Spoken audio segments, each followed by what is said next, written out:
Good morning. The first item of business is general questions. And at question number 1, I call Daniel Johnson. Thank you, Presiding Officer. To ask the Scottish Government what its position is on the reported prevalence and trend of crimes committed where the perpetrator was wearing a disguise, particularly in relation to antisocial behaviour. Minister Siobhan Brown. Thank you, Presiding Officer. The wearing of disguises is not a new phenomenon, and it is a matter for Police Scotland to take account as part of its operational response. Any recorded instances as a proportion of reported crime are very small. Police Scotland use a range of powers to prevent and tackle antisocial and criminal behaviour. In certain circumstances, this can include stop and search and the removal of head and face coverings. A code of practice exists to ensure this is done in a manner that is lawful, proportionate and accountable. Daniel Johnson. I thank the Minister for that answer, and I think we have all become all too aware of instances and situations of people wearing balaclavas in order to facilitate crime, whether that's riding illegal electric motorcycles to antisocial behaviour, and it is definitely a component in the increasing levels of violence against shop workers, and indeed these issues have been rehearsed in the Chamber. But it's a frustration for the police because the simple act of wearing a balaclava to conceal one's identity, to facilitate a crime, is not a crime in and of itself. Indeed, other countries, this is a crime. In England and Wales, certain US states, in France and in Queensland and Australia, to use a disguise with an intent to commit crime is an offence. So I think it stands to reason, if you conceal your face in order to facilitate crime, the police should have the ability to stop you, and that should be a crime. Does the Minister agree with that, and will the Government review the legal situation? Minister. Thank you. So I do know that Police Scotland do have at the moment, as I said in my earlier, the stop and search powers. They've also got the Section 60 powers, where Police Scotland, where it's appropriate and necessary, have powers available under Section 60 of the Criminal Justice and Public Order Act 1994, which allows searches to be carried out in particular locality for a specific period of time, and they can ask for the removal of face masks as well. This is an important issue, and I am happy to meet with the member to discuss this further. Ben McPherson. Thank you.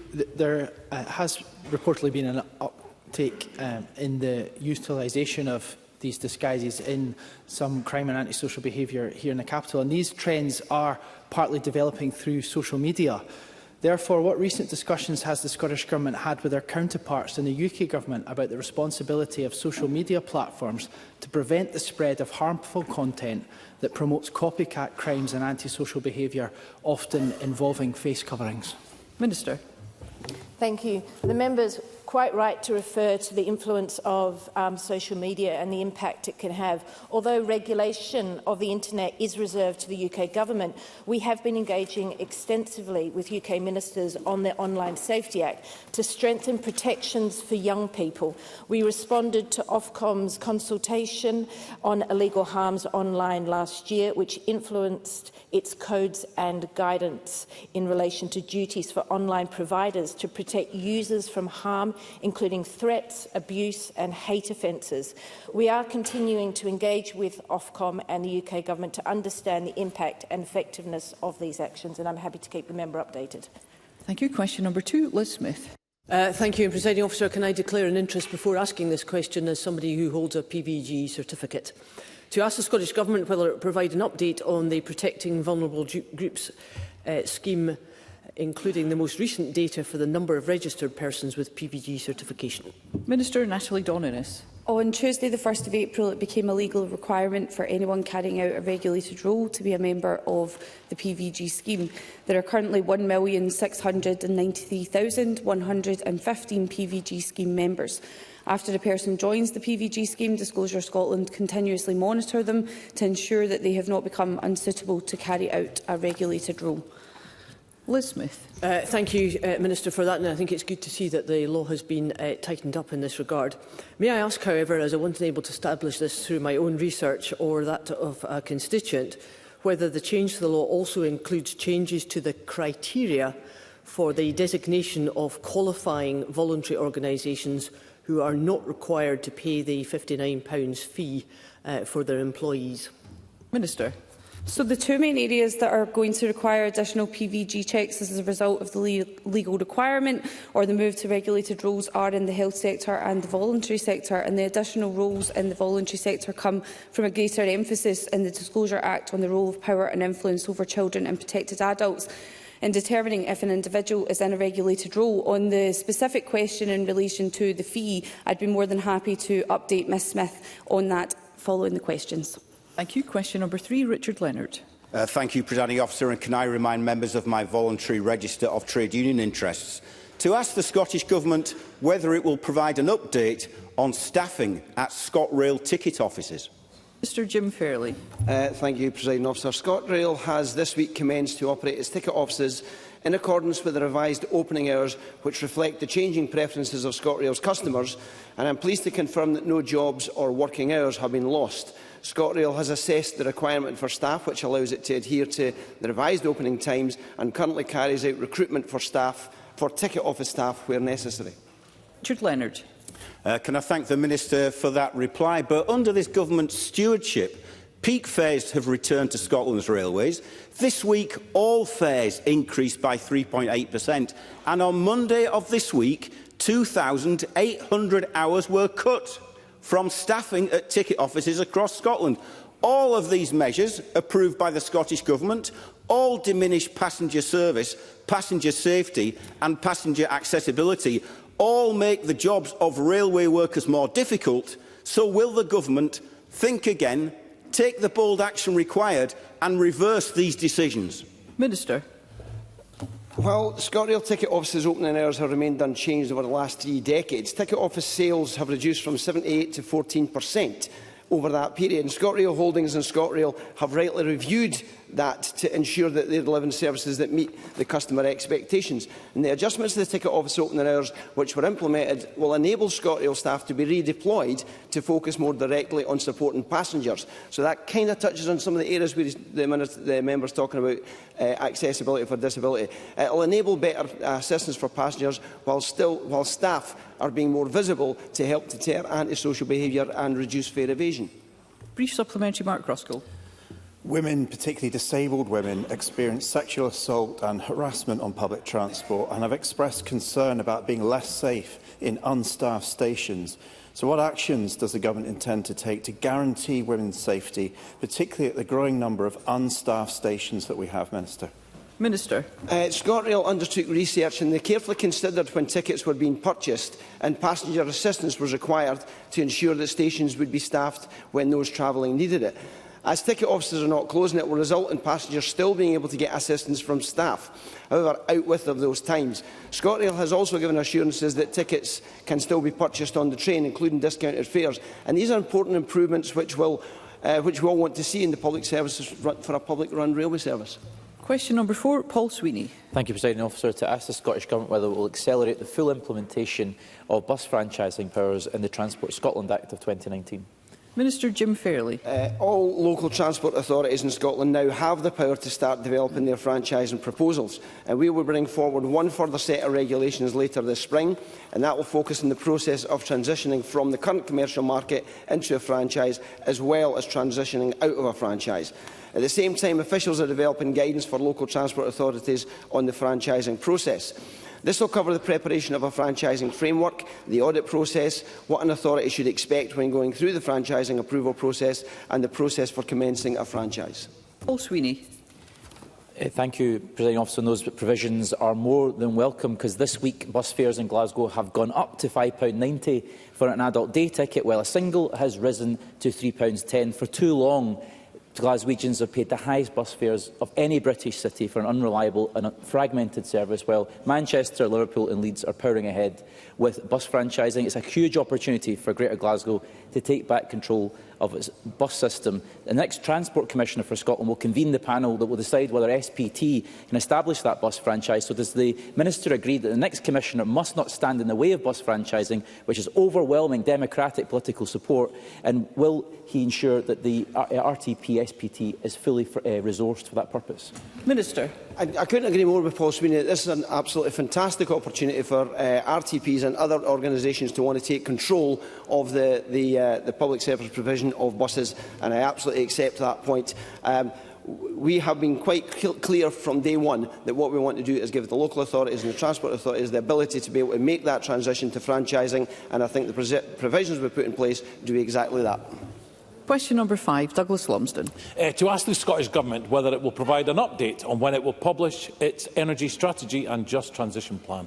Minister Alistair Allen. The judgments and issues in the energy strategy and just transition plan are informed and influenced by a range of recent developments in the UK Government's energy policy and indeed by court decisions. This therefore remains a rapidly changing landscape, which includes UK Government consultation on future oil and gas policy being open for stakeholder input over the coming months. We are taking time to reflect on these ongoing developments before drawing any conclusions and publishing any final strategy. Presiding Officer, this is becoming a joke. I have asked about the energy strategy 16 times in the last year because businesses want to know if investment will be welcomed here or not. Offshore Energy UK said last week that another 7 billion barrels of oil could be extracted from the North Sea and that half of the oil and gas the UK needs before 2050 could be produced domestically.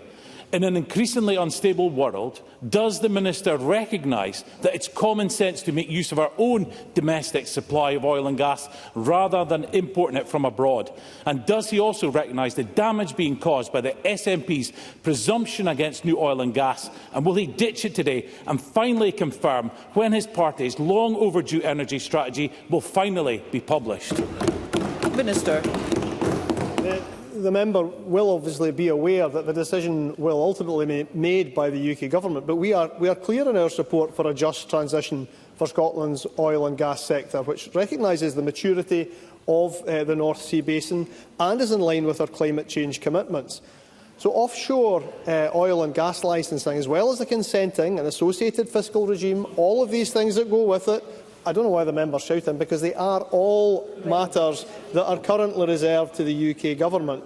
Any further extraction and use of fossil fuels must be consistent with climate obligations and just transition commitments. And it's vital that we take an evidence-based approach to the energy transition. That is why we have consistently called on the UK Government to approach decisions for North Sea oil and gas projects on a rigorously evidence-led, case-by-case basis, with both climate compatibility and energy security key considerations.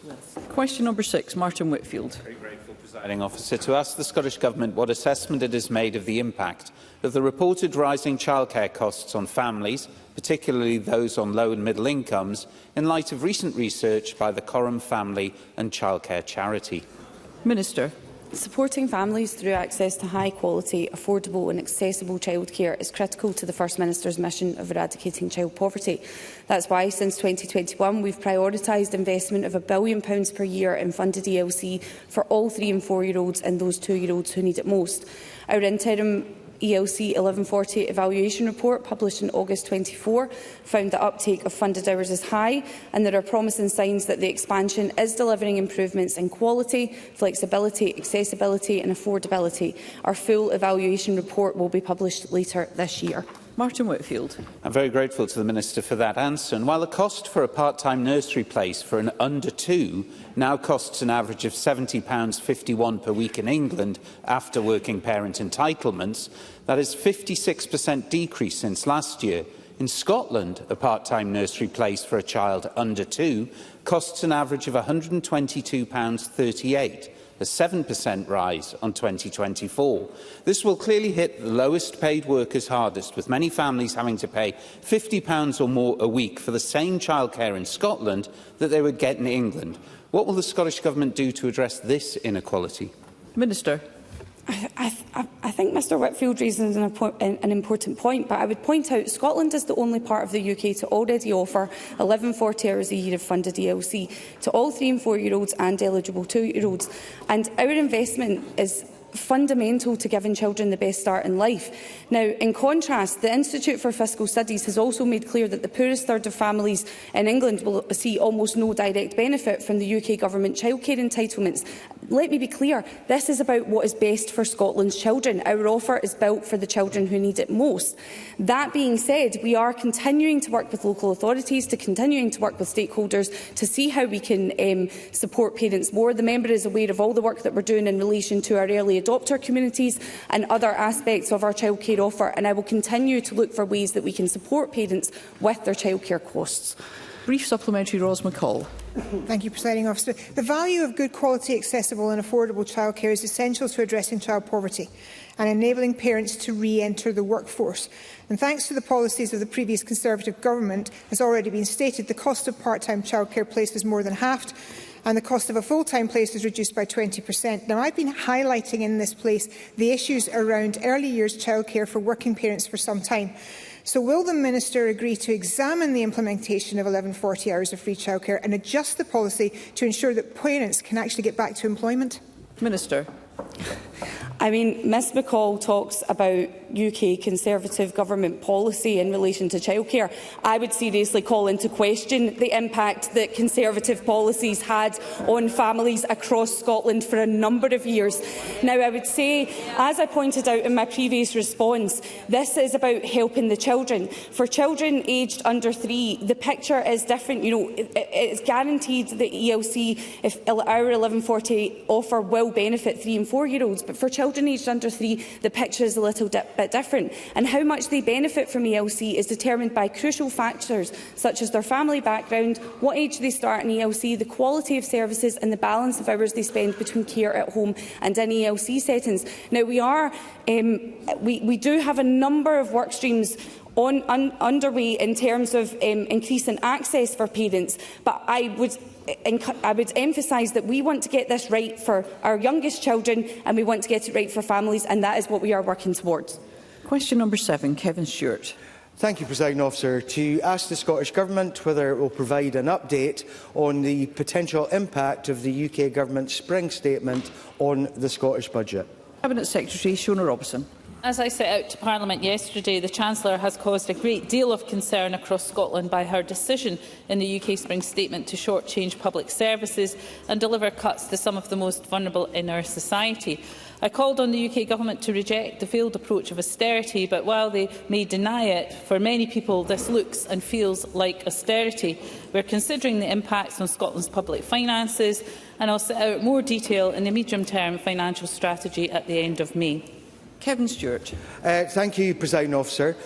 With organisations saying that by 2030 the poorest 10% will get poorer and the richest 10% will get richer, what analysis has the Scottish Government conducted on the increase in inequality within Scotland as a result of the Labour Government's Spring Statement, which takes from the poor while protecting the rich?